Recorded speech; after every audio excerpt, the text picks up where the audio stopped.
hermanos,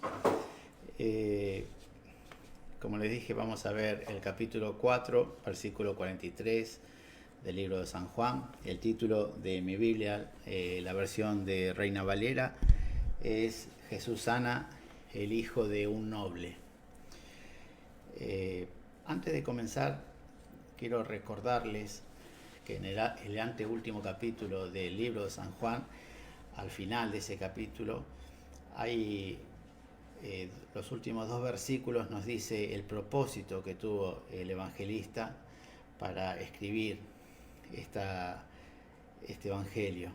Dice en el versículo 30: hizo además Jesús muchas otras señales en presencia de sus discípulos, las cuales no están escritas en este libro, pero estas se han escrito para que creáis que Jesús es el Cristo, el Hijo de Dios, y para que creyendo tengáis vida en su nombre. O sea, el apóstol quería mostrar con las señales que escribió en este libro dos cosas: que Jesús era el Mesías, el ungido, el enviado, el Cristo, y que era el Hijo de Dios, por un lado, y por otro, el otro propósito es para que creyendo en Él tengamos vida eterna en el nombre de Jesús.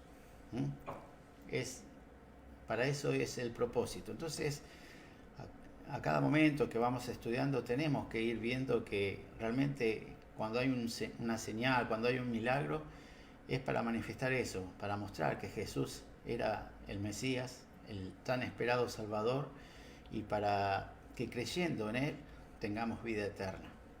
¿Sí? El libro de San Juan me gusta porque realmente es para el creyente.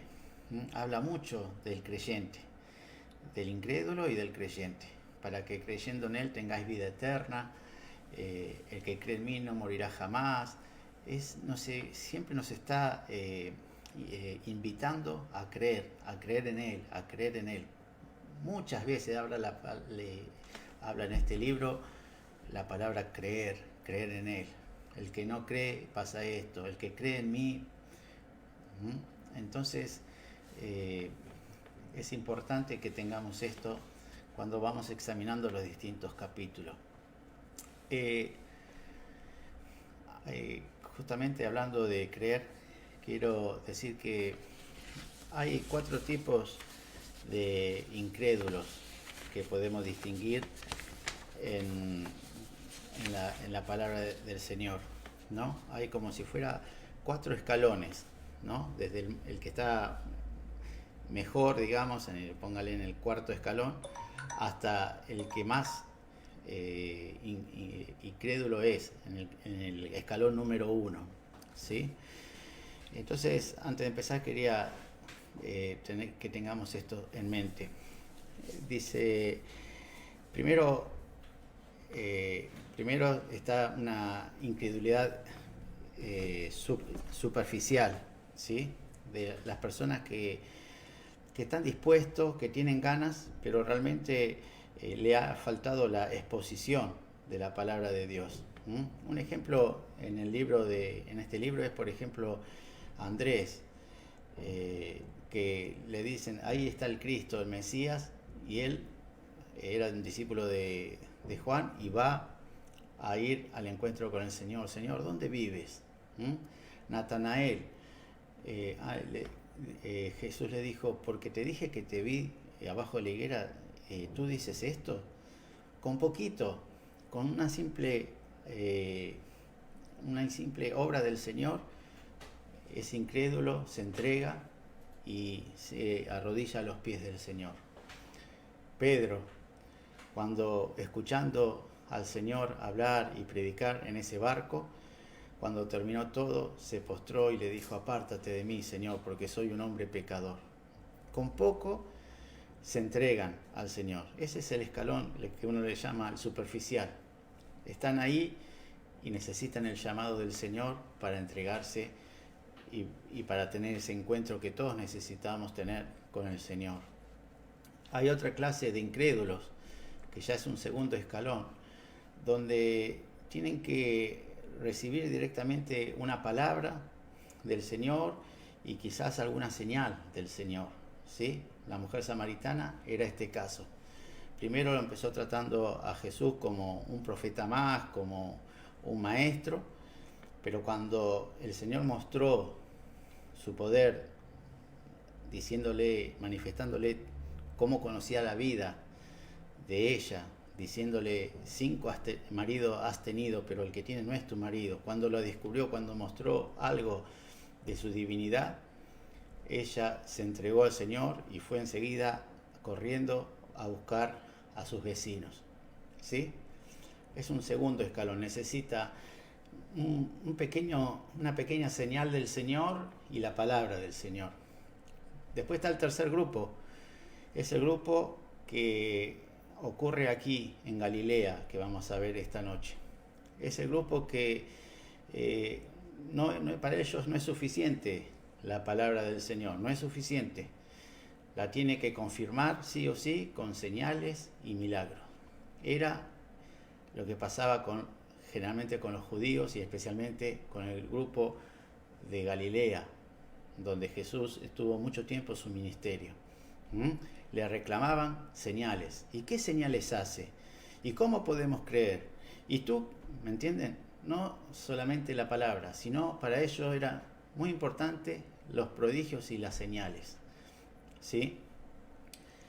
Y por último está el cuarto nivel de incrédulo, el escalón más abajo de todos. Es el incrédulo que es religioso, que se cree a sí mismo justo, que se cree que ya tiene la salvación. Entonces ese incrédulo está realmente muy complicada su vida espiritual, porque cuando se le presenta el mensaje de salvación, cuando lo descarta de entrada, porque él se cree que está en el buen camino, él se cree que está en la verdad, él se cree que está en lo correcto, que él es justo, que no necesita ese mensaje que está escuchando. Es muy difícil de penetrar cuando una persona es de esta clase de incrédulo. Estos fueron los más acérrimos enemigos del Señor. Y esto no quiere decir que el Señor, cuando Él ha querido, ha llamado a este tipo de incrédulos. Tenemos un Pablo de Tarso que era de este nivel. Enemigo, acérrimo. Él se creía que estaba en la verdad. Él le discutía a todo el mundo, metía preso porque él estaba en la verdad. Bueno, hasta que vino el Señor Jesús, lo bajó del caballo, porque estaba en un caballo, y le mostró la gloria de él. Lo llamó directamente. Nicodemo también necesitaba milagros. Usted dice, ¿a dónde necesitó Nicodemo milagros? Y bueno, ¿cómo empezó la conversación con Jesús? Sabemos que viene de Dios porque nadie puede hacer estas cosas que tú haces si Dios no está. ¿Me entiendes? Los milagros los llevaron. Fue el puntapié hasta que fue al encuentro de su Señor. Bueno, estas 4 clases de creyentes, ¿sí? Entonces ahora sí vamos a la Escritura. Dice en San Juan, capítulo 4, versículo 43. 2 días después salió de allí y fue a Galilea, porque Jesús mismo dio testimonio de que el profeta no tiene honra en su propia tierra. Cuando vino a Galilea, los galileos le recibieron, habiendo visto todas las cosas que había hecho en Jerusalén, en la fiesta, porque también ellos habían ido a la fiesta. Vino pues Jesús otra vez a Caná de Galilea, donde había convertido el agua en vino, y había en Capernaum un oficial del rey, cuyo hijo estaba enfermo.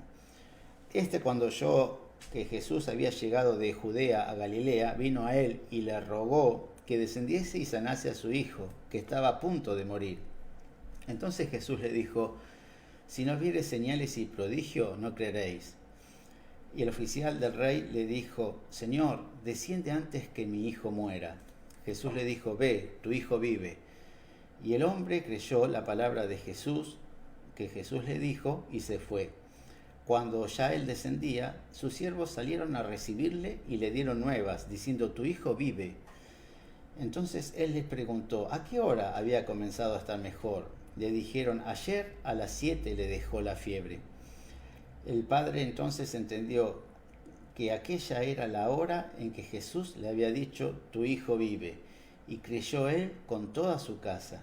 esta segunda señal hizo Jesús cuando fue de Judea a Galilea. Hermanos, la segunda señal de Jesús, la primera fue en la boda de Caná, que convirtió el agua en vino, y acá una segunda señal. Vamos a empezar por el versículo 43. Dice, 2 días después salió de allí. ¿Se acuerdan?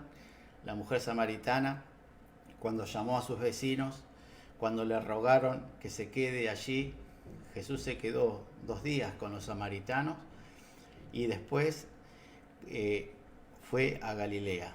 ¿De dónde salió esas ganas de ir a Galilea? Ya cuando empezamos el capítulo 4, en el versículo 2 dice, leemos antes, cuando pues el Señor entendió que los fariseos habían oído decir, Jesús hace y bautiza más discípulos que Juan, aunque Jesús no bautizaba sino sus discípulos, salió de Judea y se fue otra vez a Galilea. ¿Me entienden? O sea que ya cuando empezó el capítulo 4, la palabra de Dios nos dice que debido a que se empezó a correr la fama del Señor, que bautizaba más que Juan el Bautista, si a Juan el Bautista salía todos a ser bautizados por él, dice la palabra, cuánto más Jesús empezó a causar un revuelo cuando todos empezaban a decir, pero este todavía bautiza más que Juan el Bautista. Y por alguna razón el Señor, esa fama, ese mover de gente, en ese momento parece ser que no le convenía a su ministerio y por esa razón salió. Y por eso tiene sentido el versículo 43. ¿Por qué? Porque dice, porque Jesús mismo dio testimonio de que el profeta no tiene honra en su propia tierra. Dice el 43, 2 días después salió de allí y fue a Galilea, porque Jesús mismo dio testimonio de que el profeta no tiene honra en su propia tierra. ¿Qué está diciendo así? Acá la palabra está diciendo, voy a ir a Galilea, que es mi tierra, porque ahí me van a tratar sin honra, no me van a tratar bien y voy a pasar desapercibido, que es lo que estoy buscando. Entonces voy a propósito a mi lugar, porque ahí me van a tratar como Israel trata a todos los profetas. ¿Cómo? No me van a dar la honra. Entonces voy a ese lugar. Es lo que estaba buscando el Señor. El propósito, el motivo, Él lo dijo. Voy porque Jesús mismo fue a Galilea, porque Jesús mismo dio testimonio de que el profeta no tiene honra en su propia tierra. ¿Por qué dijo el Señor eso? Lo sacó de un proverbio, pero era la realidad, hermanos. Los profetas en su propia tierra nunca fueron honrados en el pueblo de Dios. Y si hacemos un recuerdo de algunos profetas, nos vamos a dar cuenta cómo fueron sus vidas en el pueblo de Dios. Tenemos a un Elías que fue perseguido casi todo su ministerio por Acab y por Jezabel, la esposa de él. ¿Sí? ¿Se acuerdan cuando Elías se presentó ante un siervo del rey, Acab, y le dice, anda a decirle que yo voy a hacer llover? No sabes quién soy yo, le dice. Yo soy uno que empezó a esconder a los profetas de Jehová, porque Jezabel los eliminó a todos. Y yo los estoy escondiendo en cueva y le estoy dando alimento. Así que imagínense cuál era la vida, la honra que tenían estos profetas que él había escondido. Cómo los habían tratado. Estaban desterrados, escondidos, perseguidos.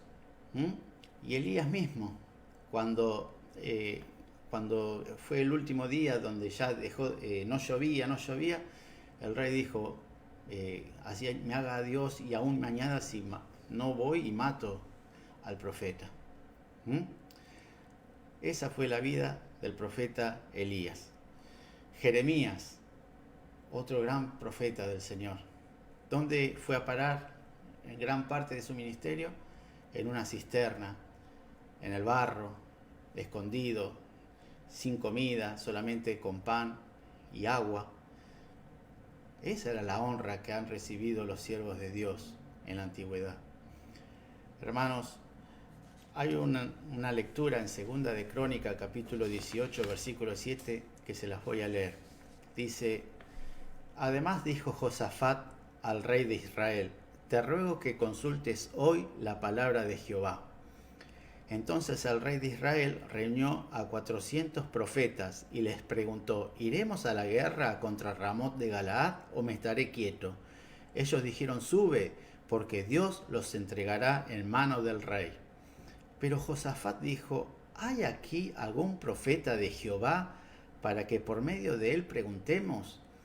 El rey de Israel respondió a Josafat: aún hay aquí un hombre por el cual podemos preguntar a Jehová, mas yo le aborrezco, porque nunca me profetiza cosa buena, sino siempre mal. Este es Micaías, hijo de Imla. Respondió Josafat: no hable así el rey. Hermanos, miren esta situación. Los falsos profetas estaban ahí en la corte, a la mano del rey. Los llamó y vinieron los 400 a profetizarle. Pero el verdadero profeta de Jehová, ¿dónde estaba?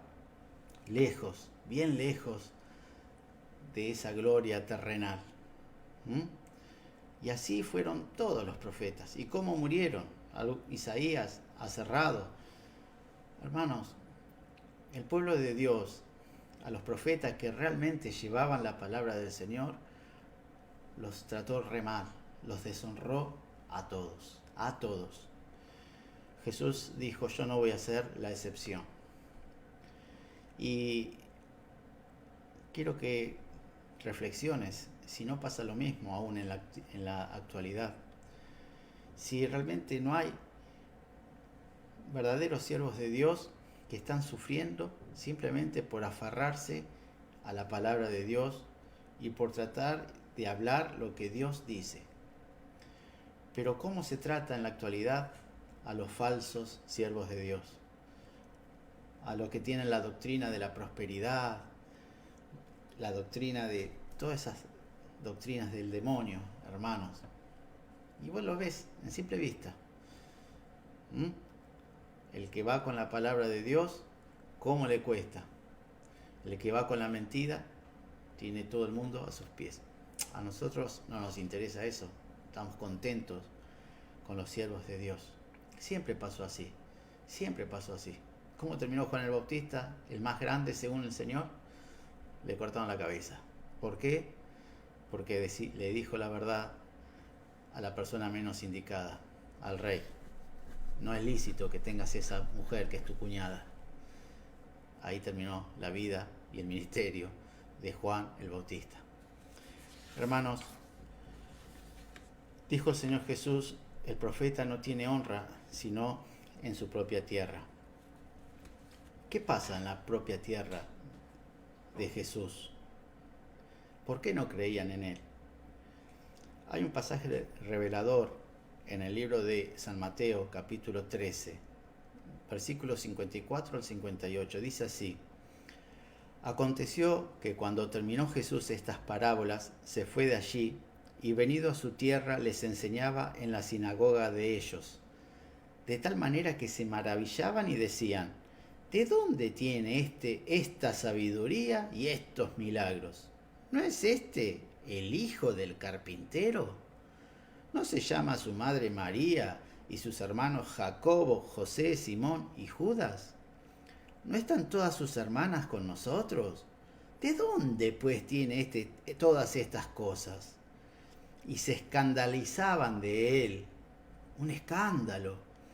Pero Jesús le dijo: no hay profeta sin honra, sino en su propia tierra y en su casa. Y no hizo allí muchos milagros a causa de la incredulidad de ellos. Hermanos, ¿por qué no creían en Jesús? ¿Por qué lo deshonraban? Porque lo tenían cerca. Era el vecino, no lo conocían. Pero si de acá, ¿qué profeta va a ser este? ¿De dónde saca esos milagros, esas palabras? ¿Quién es? ¿Quién se cree que es? Precisamente por tenerlos tan cerca, ellos lo deshonraban y ellos estaban tan lejos del Señor. Dice en un evangelio: porque ni aun sus hermanos creían en él. Hermanos, Esa fue la vida y la deshonra que él estaba hablando. Él venía de Samaria, de personas que le rogaron, por favor, quédate con nosotros. Y se quedó 2 días. Y salió de ahí con un montón de personas salvas que decían, ahora creemos en Él, que este es el Salvador, no solo por tus dichos, mujer samaritana, sino nosotros le hemos escuchado y testificamos que este es el Salvador. Sale de eso para ir ¿a dónde? A un lugar donde no le iban a honrar, a Galilea. Quizás tú, cuando leas el libro que acabo de decir, San Mateo 13, 54 al 58, veas el título Jesús en Nazaret. Y acá tengo anotado de Nazaret a Caná hay 9 kilómetros. De Nazaret a Caná. Entonces, no digas, no, pero acá está hablando de Galilea, de Caná y acá está hablando de Nazaret. ¿Sí? Estamos a 9 kilómetros. Era su tierra. Nazaret era su tierra, Caná de Galilea era su tierra. ¿Sí? Y aún Capernaum, que vamos a ver en esta noche, está a 25 kilómetros de Caná. ¿Sí? O sea, todo pasaba en su tierra. Y en su tierra, ¿qué le decían? ¿Y este quién es? ¿Quién se cree que es este? Por eso era una clase de incrédulo que no solamente quería escucharlo a Jesús, sino que le exigía milagros y señales. ¿Por qué? Porque lo tenían cerca, porque sabían que era el hijo de María, porque conocían a sus hermanas y sus hermanos, porque conocían al papá, que era carpintero. Entonces, no, si realmente es, me tiene que demostrar con prodigios y señales. Hermanos, el título de hoy era ¿Cómo deshonramos a Jesús?, ¿no? La palabra que puedo sacar de lo que estamos viendo y aprendiendo, que me tocó en el corazón, es que en muchas casas de los cristianos, incluso en la mía, hay ciertas personas que deshonran por un tiempo al Señor. Vos decís, pará, ¿quién te cree? Ya me van a tratar como Jesús, ¿quién te cree que sos? Pará. Te cuento mi testimonio de mi familia. Me convertí a los 16 años, mi esposa a los 14, vivimos una vida de iglesia con el Señor, nos casamos, conocemos al Señor, hemos tenido ese encuentro personal donde Dios nos dio vida eterna, Dios nos volvió a hacer, nos hizo nacer de nuevo, ¿sí? Pero después vinieron mis hijos, y mis hijos tienen a Jesús cerca, y mis hijos tienen ahí al alcance de la mano al Salvador. Pero hasta que no nazcan de nuevo, ellos no lo pueden honrar al Señor. Lo tienen ahí, en la mano. Y eso pasa en la casa de un montón de creyentes. Tienen hijos que ellos mismos van a tener que pasar por la experiencia de nacer de nuevo. Y como leímos en San Juan 3, esto no es de voluntad humana, no es de voluntad de carne, sino es de Dios. Entonces pasa que en nuestra casa uno quiere hacer todo lo posible para honrar al Señor, pero tenemos nuestros hijos que están ahí todavía. Leen la Biblia, pero porque ven que si no, porque yo lo estoy mirando así con los ojos, ¿está leyendo? Y eso a mí no me gusta. Yo quiero que ellos lean por amor a mi Señor, que nazcan de nuevo, que ellos tengan la vida eterna. Y pasa por un tiempo, todos pasamos por lo mismo, porque todos tenemos hijos cerca, a Jesús cerca, lo conocen, escuchan de Él, lo mandamos a la escuelita, todo, pero no van a poder honrar al Señor como el Señor se lo merece hasta que nazcan de nuevo. ¿Y sabes qué me alegra? Que Jesús fue a ese lugar donde sabía que no le iban a honrar.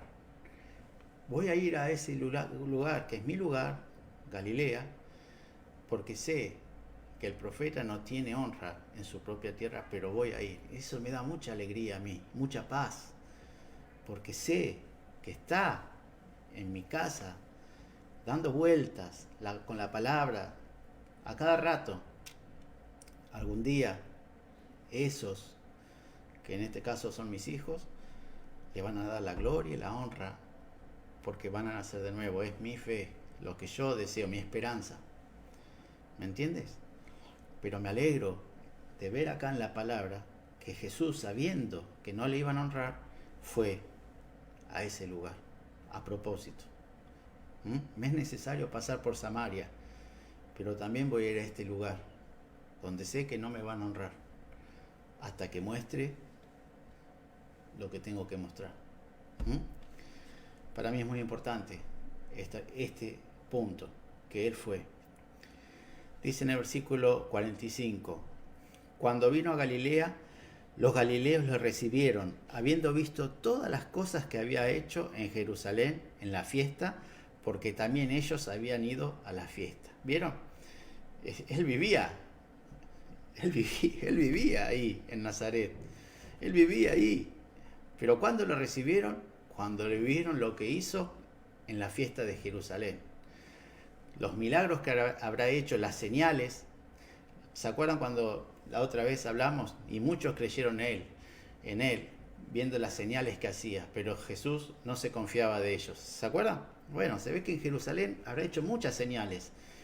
No son importantes para el evangelista, porque no las puso acá, porque él puso las señales que muestren para llevarnos a Dios y mostrarnos que él era el Hijo de Dios. Sin embargo, acá dice que los galileos le recibieron porque habían visto todas las cosas que había hecho en Jerusalén. O sea, mientras estaba ahí, vivió 30 años y nada. Pero cuando lo vieron, las cosas que hacía, ver, es esa clase de incrédulo que no solamente le era necesario la palabra, sino quería señales y milagros. Ellos también habían ido a la fiesta, dice el versículo 45.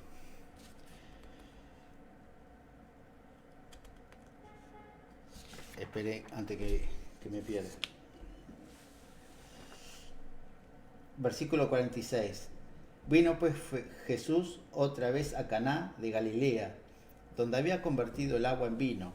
Y había en Capernaum un oficial del rey, cuyo hijo estaba enfermo. Capernaum estaba, como dije hoy, búsquelo en Google, la distancia, entre 25 y 30 kilómetros de Caná, de Galilea, donde estaba Jesús. O sea que ese hombre era un oficial del rey y se hizo 25 kilómetros caminando o en camello, en lo que sea, para encontrar a Jesús, porque tenía un gran problema. Su gran problema era su hijo, que estaba enfermo, a punto de morir. ¿Sí? Está el versículo 47. Este oficial del rey, cuando oyó que Jesús había llegado de Judea a Galilea, vino a él y le rogó que descendiese y sanase a su hijo, que estaba a punto de morir. Dice la traducción que le rogó con mucha insistencia que por favor descendiese. Estaba más abajo, Capernaum, porque tenía un hijo a punto de morir. Hermanos, es la ley que es esa clase de incredulidad que estamos hablando. No solo tus palabras, Jesús, necesito que hagas un milagro en mi vida. Se humilló, se olvidó que era funcionario del rey y le rogó insistentemente a Jesús para que descendiese, para que sanase a su hijo. Hermanos, esta persona, este oficial del rey, para él, su mente no tendría otra solución que Jesús mismo descienda y vaya a su casa. No podía concebir otra forma en que Jesús pueda hacer un milagro que si no se hacía presente en su casa. ¿Sí? Él buscaba simplemente el milagro del Señor. Y algunos a veces en su mente confunden la historia de este oficial del rey con la del centurión. A algunos les parece que es la misma historia. Realmente hay muchas diferencias entre el centurión y este oficial del rey. La primera diferencia es que el centurión fue a rogarle a Jesús por su siervo, por un siervo que tenía, que él amaba mucho. Este fue a rogarle por su hijo. Otra diferencia es que el centurión no quería que vaya a la casa. Le dijo, di la palabra, no hace falta que entres en mi casa, no tenés por qué venir, di la palabra.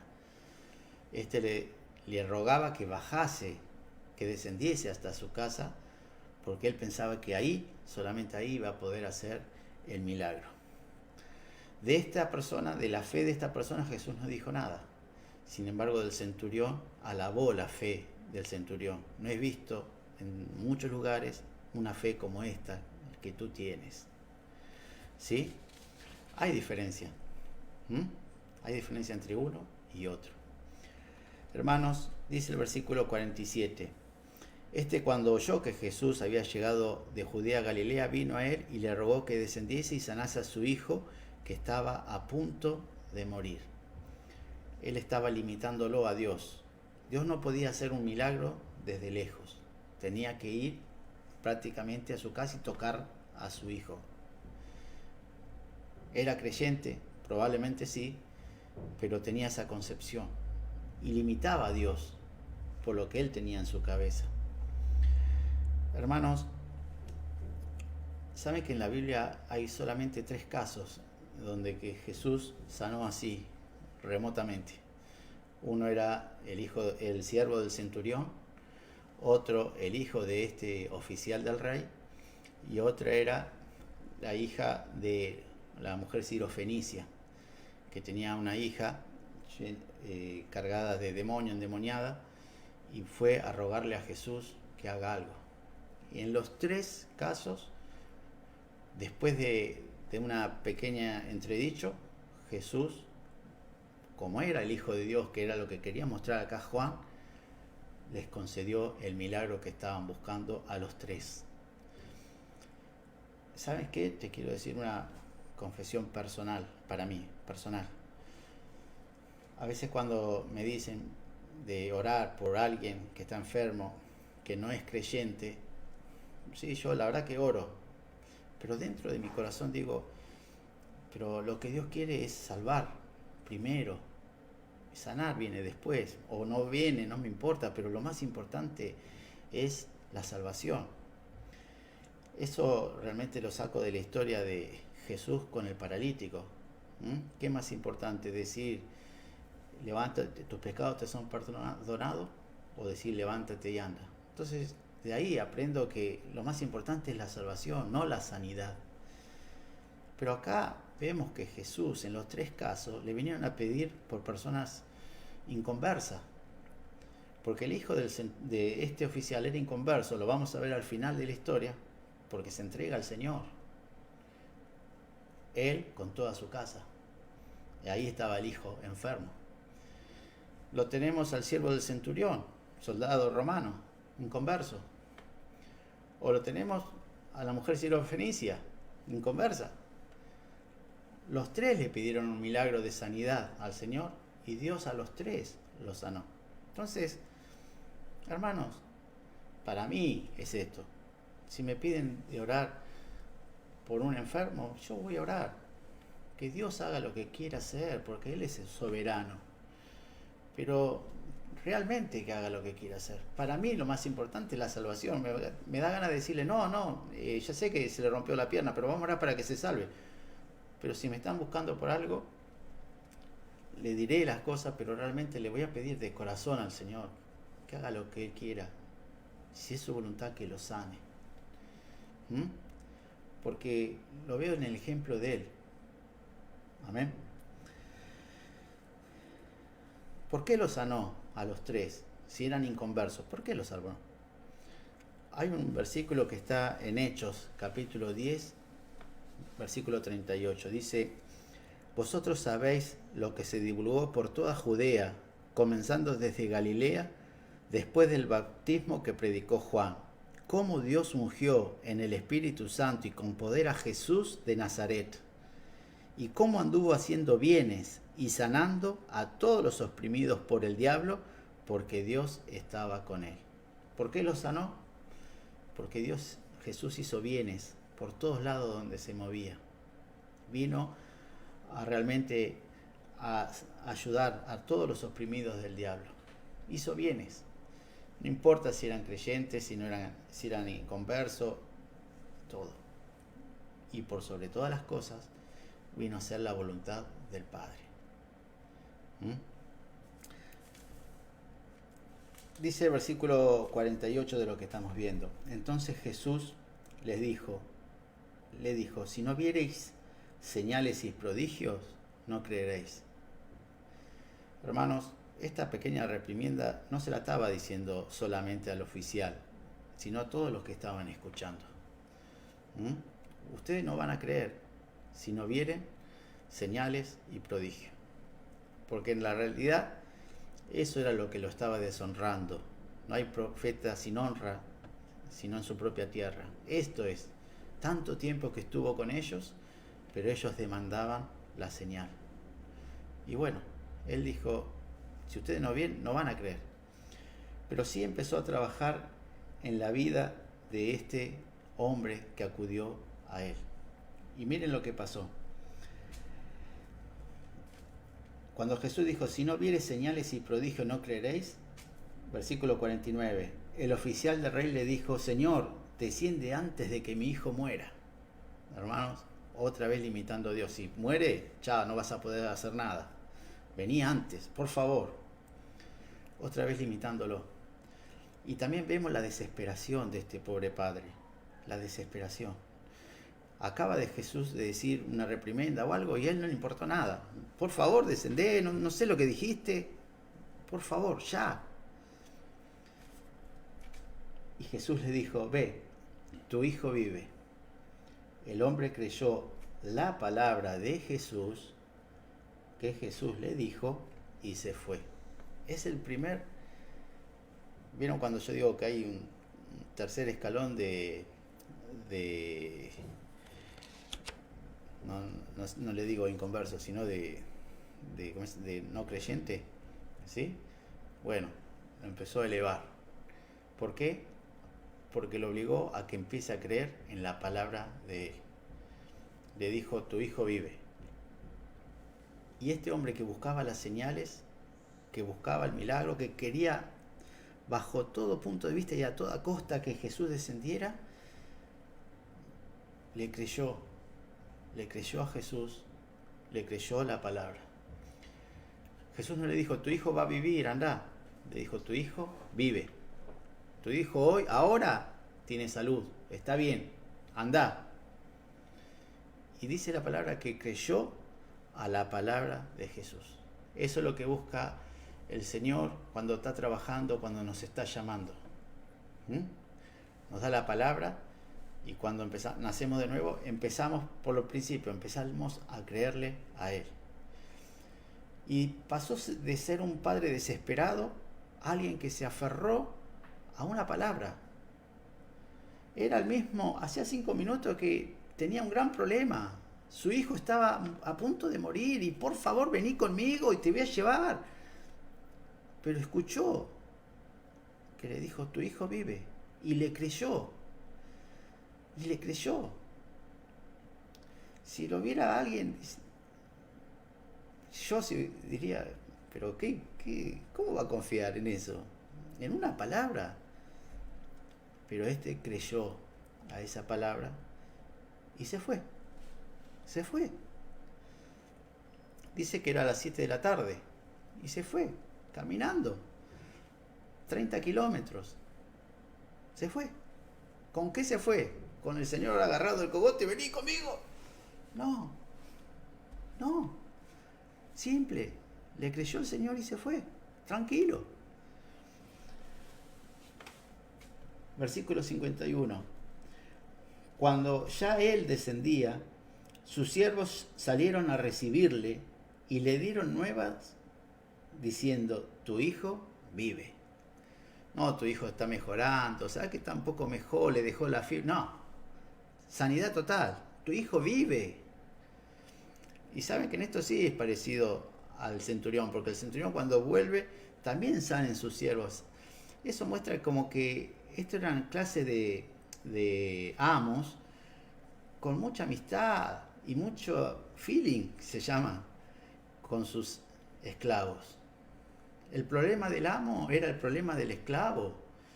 La angustia del amo era la angustia del esclavo. Los dos casos salieron a recibirle. Mirá, tu hijo vive, tu alegría es mi alegría, Señor.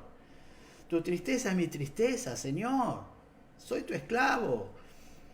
Mirá, vive.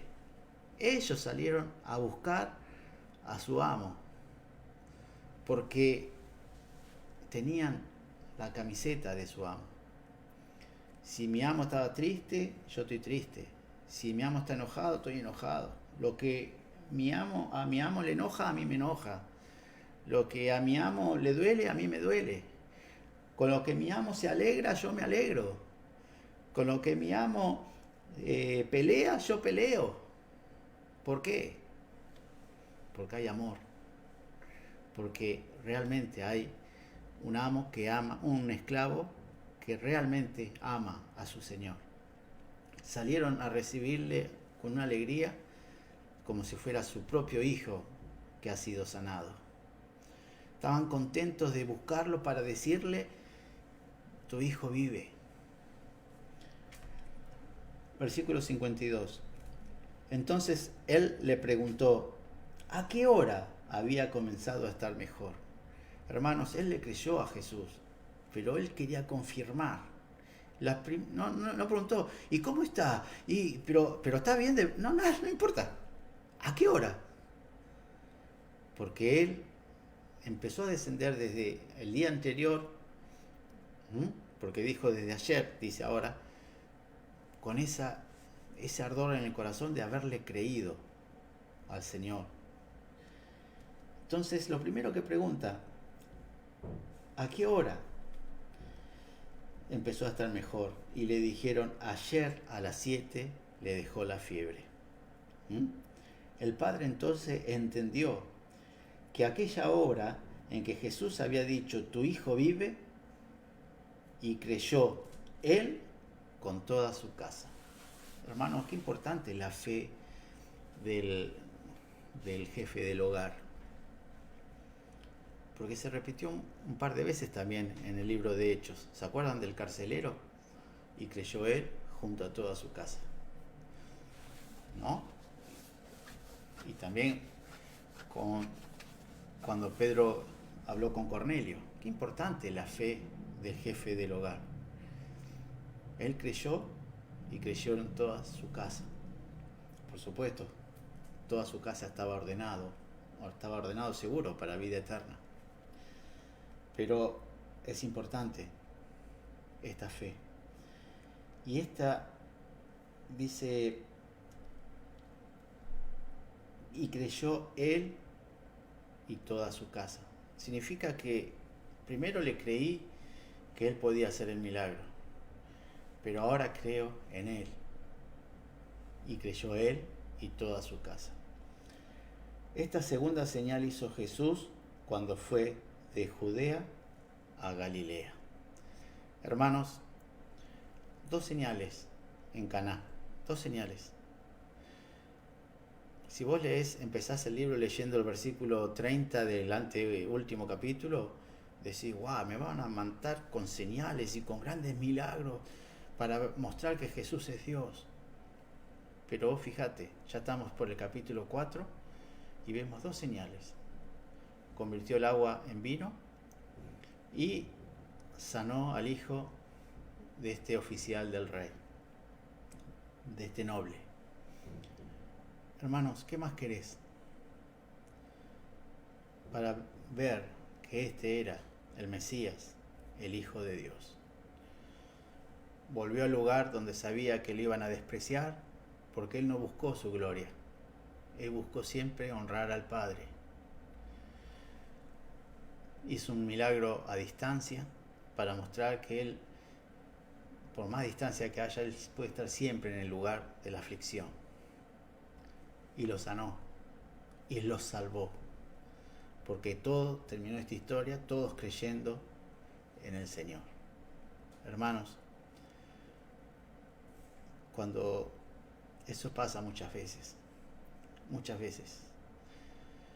vuelvo a los hijos de los creyentes. Con esto termino. A veces el hijo de creyente parece que necesitaría irse al mundo para tener un gran testimonio de perdido, de embarrado, porque solamente así Jesús puede salvarlo y él sentir en su corazón. Hermanos, cuando Dios te llama, no necesita muchos milagros. Te vi, le dijo a uno. Tú eres el Salvador del mundo, le dijo Natanael. Te vi. Tú eres el Salvador del mundo. A otro no le dijo nada y se postró. Apártate de mí, soy un hombre pecador. Hermanos, hijo de creyente, hasta que vos no nazcas de nuevo, ¿qué estamos haciendo con el Señor? Él está cerca, su palabra está cerca, la escuchamos, pero en un momento vas a tener que tomar la decisión de ir a Cristo y rendirte a Él, sacar la banderita blanca de rendición y pedir perdón por todo el tiempo en donde no le diste la honra que tu corazón sabe que tiene que haberle dado. Hermanos, qué bueno que es el Señor, porque Él fue a buscar a los perdidos, y los perdidos estaban ahí, en los creyentes, en los que se decían creyentes, en los que se decían pueblo de Dios, en los que se decían escogidos. Y Él no veía ni al pueblo de Dios, ni a los escogidos, ni a los creyentes. Veía perdidos, aún bajo toda esa capa de religión. Sabían que le iban a deshonrar, pero Él fue igual a cumplir con el propósito que Dios le había encomendado. Dios te bendiga en esta noche. Esto es lo que Dios me dio para compartir, para seguir estudiando este maravilloso libro. Me encanta San Juan, es el libro de la salvación, y espero que si te enganchaste ahora, sigas escuchando este espectacular libro que Dios nos dio en su Biblia. Dios te bendiga en esta noche.